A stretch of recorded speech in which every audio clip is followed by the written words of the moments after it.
Hey everybody, it's Jason with the Traditional Bowhunting and Wilderness podcast. Up here in a spot in northern Michigan, about 35 miles from my house. I've not hunted this place since last winter. I was in here and it's a good winter spot, but I wanted to kind of talk a minute about stepping outside of the box when you have to a little bit. As you can see, I'm going to show you around here today. I'm sitting in a place you would never normally sit in. See, normally that point that runs right out and then right in there of that point that comes across and there's a clear cut on the other side, that point is where I have really good luck at normally in the earlier season, things like that. But I've never, they just clear cut this last year, so it's the first time this has been fully clear cut, but that point's always been a good strong point. Well, I came by here today to check that out. There's a 2-track that runs right up here, and I went by there and there's not one deer using that point, but there's a ton of them coming right on the edge of it that works right up along over here. You can see another deer trail comes right up here. I got another trail that comes right up here. There's one more trail that comes out of here over here and comes right up. There's a trail that comes across this way. There's a trail that comes that way and comes right here through me, and then not much stuff happening out here where it's more open. I don't know if it's because of the, normally these poplars that are in here, these little growing poplars and these little, there's quite a bit of cover still in here for deer wise because of how they cut it. They mainly just took the pine, and there's a ton of oaks in here up on the hill. This is all oak up here that way. Let me turn around here so you can see a little better, but that is all oak, solid oak up there. We had a banner year of acorns, so they're coming up all over in here to feed, and they're coming, instead of using that point through the thick stuff like I thought, they're mainly using these right up through here. So I mean, look at, you can see how open this area is. This is absolutely insane. I mean, you can actually, if you look up there, my truck is somewhere right up there. I can see it. It's parked up on the hill. It's about probably 300, 250 yards away, but my truck is over there, and like I said, it's really open. I would never ever think of hunting a place like this normally, but the deer are telling me that this is the place to hunt. They're showing me, as you can see, with all the sign from deer that is everywhere coming through here, and this snow is only 2 days old, so you can see that there's a lot of activity of deer that have been using this little strips area right here. So the point being, you go where the deer show you to go. You do the best you can. You scout, you try to figure things out, you hunt the terrain, you hunt all that. Always hunt the wind, and always do what the deer are doing. Listen to the deer. That's kind of the whole reason for showing you this. Now, it's got about 2 hours till dark sets in. We're going to sit here, see how it goes, and I'll be back. I'll keep you posted and let you know how we do.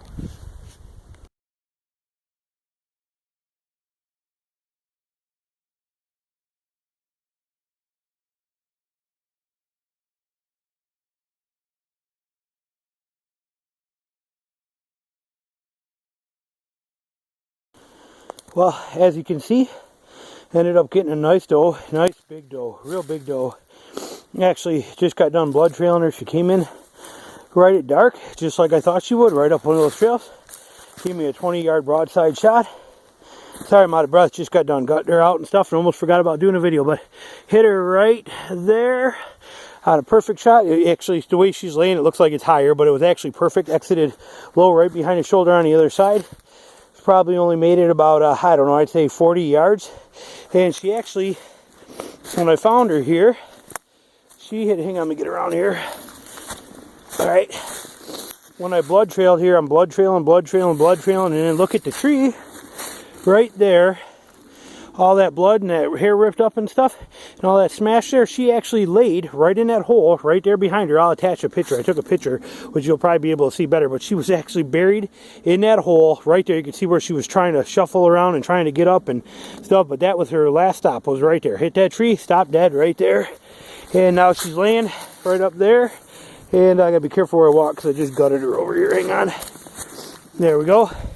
And she is dead. She is my first year with my new Northern Miss Berga longbow that I just got actually a week ago today. I picked it up from Steve's shop a week ago. A lot of you guys read that article that I wrote on Steve and his bows, and perfect, like I said, just over 20-yard shot. Arrow zipped right through that deer. I mean, it didn't even slow down, and it stuck pretty good in the ground. And like I said, real impressed from 57-pound bow at my 26-inch draw length. And I mean, not that I expected anything less, but just confirmation. Like I said, just great bow, smooth shooter, hit exactly where I was looking. I know from here where it kind of, because of the way she's laying, it looks like that's high, but you can see that entry hit there. But I'm telling you, from my distance and from being about 18, 19 feet up, that was about as perfect as it gets. I'll try to roll her over. Hold on. And I roll. And see if we can see here. Hang on. And sorry about that, flashlight in my mouth, but there you can see the exit. Right behind the shoulder, right there, perfect. Like I said, awesome shot. Done like dinner, and she's going to be dinner. And I got a brand new Lem 3/4 horse grinder that I'm fired up to, run her through, and I'm excited. And this is the end of my Michigan deer season. I got one more antlerless tag left, but I don't believe I'm going to be able to use it. It's December 22nd. We got stuff going on for Christmas, and and then I got a couple of weddings coming up after that. So I think this is it, my last hurrah for the season for Michigan. And I do still got a couple tags for January in Ohio. But she wraps up my Michigan season, and she is a beauty deer. She's awesome. She's going to eat well. I am so pumped up, so fired up. And she is all set and done. And she is, you can see right there, tagged and ready to drag out of here. What was neat about this spot too is, as you saw, I was only about 50 yards or 80 yards from that 2-track road, and that 2-track is right there where see that marker shining? That marker that keeps shining there is that 2-track. She didn't even make it to this 2-track. So I got a whole whopping about 15-yard drag, and then I'll be able to pull my truck right up to her and load her right up. So what a perfect ending to a great season. It's beautiful out here. I mean, it's December 22nd, 31 degrees, a little bit of snow. And just northern Michigan, it doesn't get any better than this. Natural hunting conditions right after the gun season, with all the pressure that these deer have had. Still to be able to pull this off, no bait, no nothing, just natural environments, hunting food sources and bedding areas and travel corridors. And man, I couldn't be more excited. So again, Jason Samkoviak, Traditional Bow Hunting Podcast. Appreciate you tagging along with me, and I will be back with more stuff soon. Thanks. Bye.